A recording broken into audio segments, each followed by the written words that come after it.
Kahit yung maputik ang lupa, madulas at malambot yung lupa, gawa ng magdamagang pag-uulan kagabi. Ito naglinis pa rin ako dito sa may bahay namin. Hi everyone! Welcome to my mini vlog. Yan, magmi-mini vlog na naman ng person. Bakit? Kasi masyado nang nag-uumapaw ang aking katamaran. Kailangan ng bawas-bawasan. Magsipag-sipag naman for today's video. Umagang-umaga, busy-busy manood ng TV itong aking kapatid. Kaya naman eto ako nakinood na rin. Umalis nga kanina si mama at eto pagkarating, todo chismisan kaming dalawa dyan tungkol sa mga bagay-bagay na secret. Basta todo chismisan talaga kami dyan ni mama at maya-maya pa nga naalala ko meron nga palang dalang kakao yung aking partner at pinuksan ko na para nga makain. Pinakain ko nga dito sa kapatid ko at naalala ko hindi nga pala siya pwede nito dahil hindi pa siya marunong baka lunukin niya yung mga buto ng kakao. Aba naman kapag nabilookan pa yan problema pa namin yan, problema ko pa pala yan. Kaya naman binigyan ko na lang siya ng saging at buti na lang hindi siya nakatanggi sa saging dahil favorite niya talaga yung saging. At nang mabigyan nga siya ng saging, hindi na nga siya nagpumilit pang humingi ng kakao. Pagkatapos ko nga magmerienda ng kakao, pumunta nga ako dito sa aking partner na busy sa pangunguha ng kawayan na gagamitin dito sa pag-aayos ng aming bahay. Halos magdamagan nga yung pag-uulan kagabi kaya naman napagdesisyonan nitong aking partner na manguha na nga lang ng iba pang nakulang na materyales dito sa paggawa ng aming bahay. Hindi kasi sila makapagtrabaho sa paggawa ng bahay kasi nga magdamag yung ulan, madulas at maputik at sobrang lambot talaga ng lupa. May nakita nga akong kabuti dito at na-curious nga ako kaya ayan nilapitan ko, tinignan ko kung anong klaseng kabuti ba to. Ano sa tingin nyo guys, nakakain kaya tong kabuti na to? Eto nga po yung itsura ng aming kusina, talaga namang sobrang sirang-sira na siya. Bagsak na yung mga materialis na dyan, yung mga dingding bagsak na talaga. Ayan guys, diba sobrang dami ng basura, lahat yan mga pinagamitan nila. Kaya napasabi talaga ako sa aking sarili, tama na ang katamaran. Ayan, maglinis na para mabawasan na yung mga basura dyan sa paligid.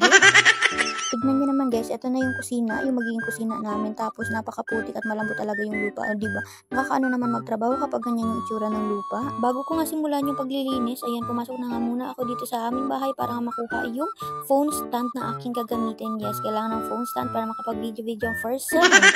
Dahil na hindi pa tapos, ayan, sobrang kalat pa nga dito ng mga gamit namin sa loob ng bahay at nakuha ko na nga ang aking phone stand. Kaya ano pang iniintay ko? Maglinis na ang person. Halos magto 2 weeks na nga pong inaayos itong bahay namin. Hindi nga siya maayos-ayos kaagad dahil nga po sa palagi na lang masama yung panahon, palagi nag-uulan, gawa ng maraming bagyo ang nagsisipasukan. Oh my G. Hindi na talaga tayo tinantanan ng mga bagyo na yan. Kaya sige, ulan ng ulan everyday.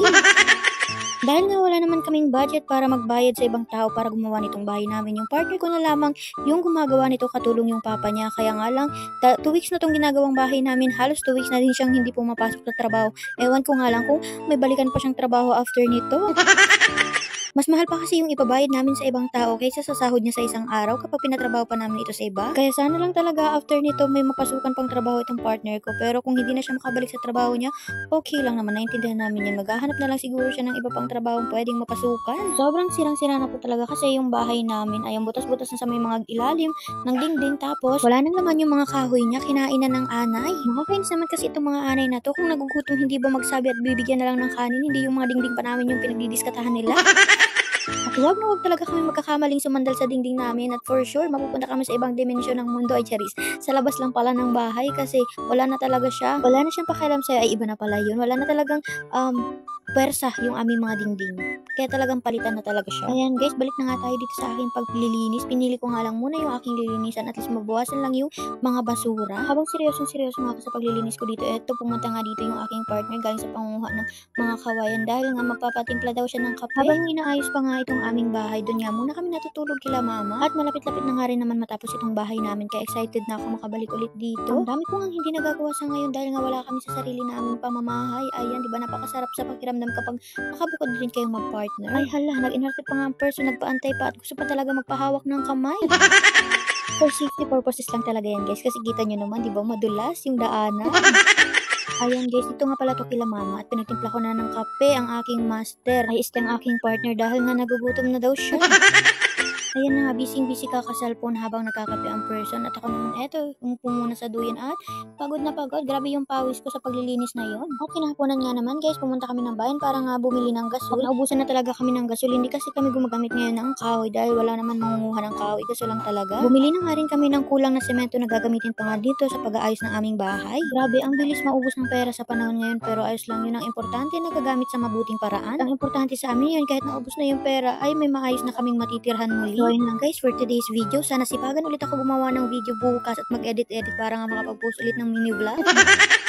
Sa mga gusto dyan mapasupport ng inyong mga page, channel, accounts, ayan mag-comment lang kayo dyan sa baba at aking re-resbakan. Bye!